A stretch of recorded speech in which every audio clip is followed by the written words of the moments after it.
Assalomu alaykum. Aziz kuzatuvchilar, mana birgalikda yana haydovchilik guvohnomasini olishga yana bir qadam birgalikda tashlaymiz. Kuzatib boring. Xo'p, 20 ta test savoli har doimgidek 25 minut vaqt berilyapti. Qani boshladik. Agar piyodalar o'tish joylaridan keyin tirbandlik paydo bo'lsa, haydovchi qayerda to'xtash kerak? Xo'p, birinchi javob.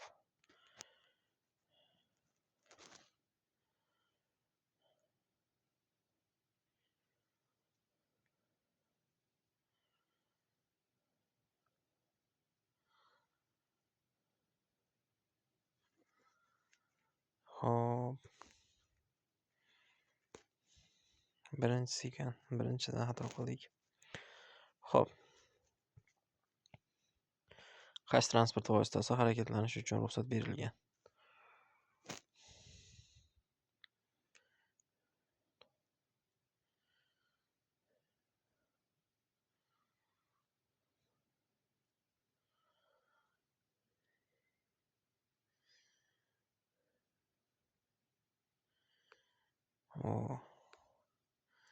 Ikkinchisi ham xatolik.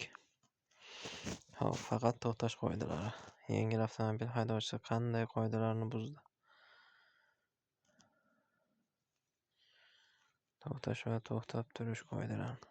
Ikkinchisi to'g'riga o'xshayapti ana. Xo'p.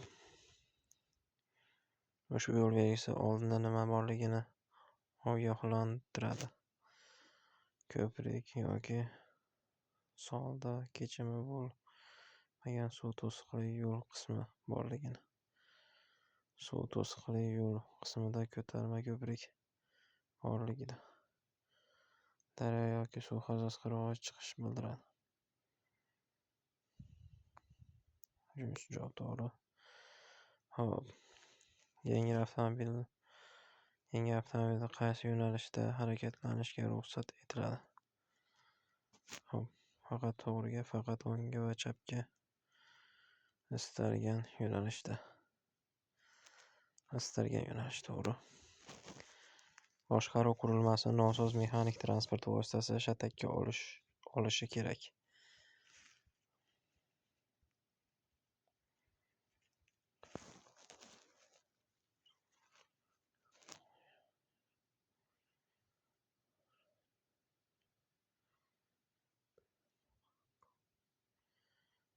Qisman ortish usulidan.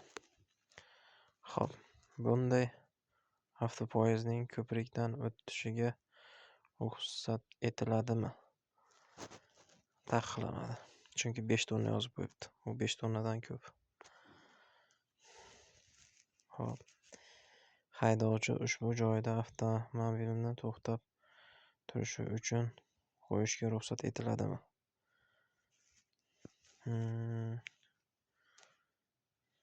Yo'q. Transport vositalariga sidirg'a oq chiziq bilan ajratilgan va yo'nalishi transport vositalari uchun mo'ljallangan tasma yo'l belgisi bilan belgilangan yo'lning o'ng bo'lagida to'xtab turishga ruxsat etiladimi?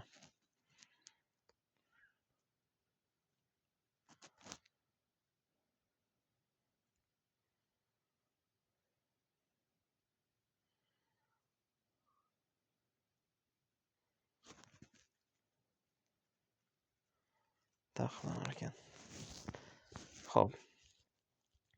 Qaysi rasmda 4 tasmali yo'l ko'rsatilgan? 4 tasmalik.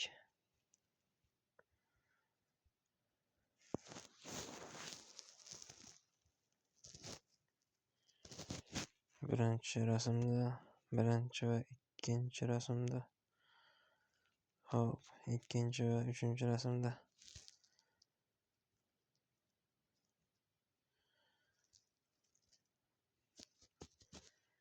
Barchasi ko'rsatilgan ekan.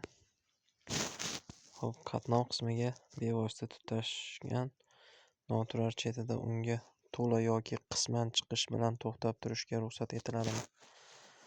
faqat yengil avtomobillar, mototsikllar, elektrotsikllar, modelli skuter, velosiped va individual harakatlanish vositalariga to'xtab turishga tegishli yo'l berilganda joydan ruxsat etiladi.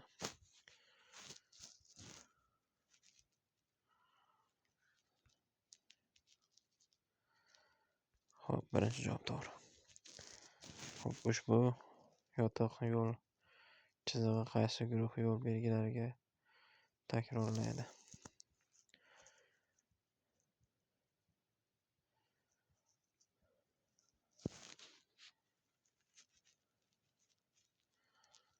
Xo'p,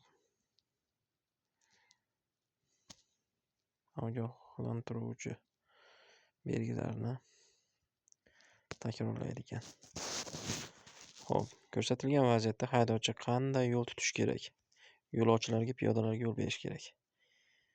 Piyodalar mazkur yo'nalishda qatnov qismini butunlay o'tib olishiga imkon berish kerak. Javob to'g'ri. Xo'p, qattiq ulagich transport vositalari orasida qanchadan ortiq bo'lgan masofani ta'minlash kerak?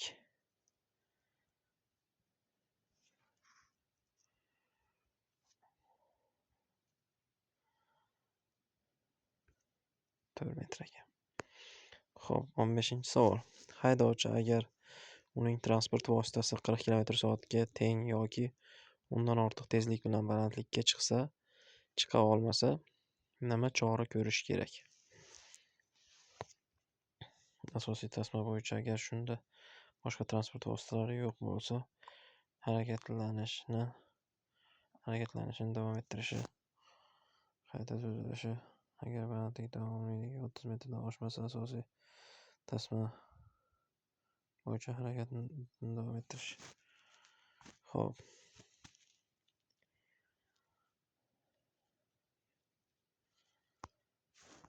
Qo'shimcha tasmaga qayta tuzilishi kerak ekan. Xo'p.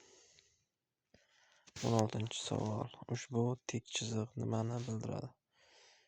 Yo'lning xavfli joylaridagi harakatlanish bo'lagi yuzasini bildiradi. Yo'lning boshqa qismlarida yo'l chetidagi to'siqlardan yon chegarasini belgilaydi. Xavfli yo'l qismlarida bordyurlarni belgilaydi. Yo'naltiruvchi ustunchalar beton yoki temir-beton ustunlari, to'siq ustunlar va shunga o'xshashni belgilaydi.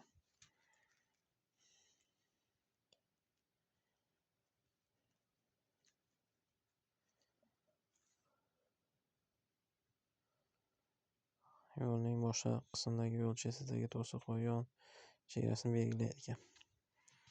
Xo'p, sirpanchiq yo'lda orqa yetakchi avtomobil uchun tormozning qaysi usuli xavfsiz to'xtash ta'minlaydi? Ulagichni ezmasdan tormoz tepkisini keskin bosish. Ulagichni ezmasdan tormozni tepkisini ko'plab uzuk bosish. Ikkinchi javob to'g'ri. 18-savol. Burilishda harakat qilganda avtopoyezdning tirkamasi siljiydimi? Burilish markazi boshqa tomonga siljiydi. Burilish markaziga siljiydi.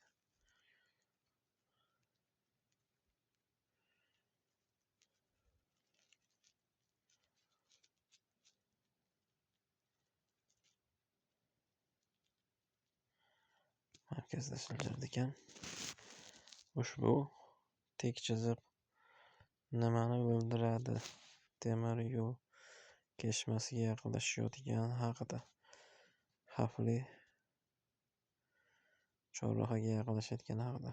Yo'lning kichik radiusi,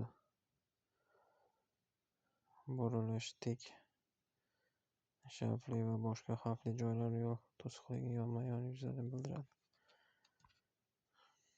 19, 18, 20-savol mana. Ushbu yotiq chiziq nimani bildiradi? Mazkur yo'nalishda harakatlanish bo'lgan soni kamayib boradi. Qatnov qismining to'g'rilashi. Kesib o'tayotgan yo'l bo'ylab harakatlanayotgan transport vositasini yo'l berar ekan. Haydovchi zarur holda qayerda to'xtash kerak bo'lgan joy, to'xtash taqiqlangan joyga yaqinlashganligini. O'rtadagi javob to'g'ri. Xo'p, mana savollarni yakunlab oldik. Qani 20 ta savoldan nechtasini to'g'ri topib, bugun juda ko'p xato qilib yubordik. Xo'p. 20 ta testdan 10 tasiga to'g'ri javob, 10 tasiga noto'g'ri javob beribmiz. Shashilmasdan 10 daqiqa vaqtimiz bor ekan. Albatta bu testlarni yechayotganda shashilmaslikni tavsiya qilib qolaman. Hammalarga rahmat. Keyingi darslarda ko'rishguncha deb qolaman.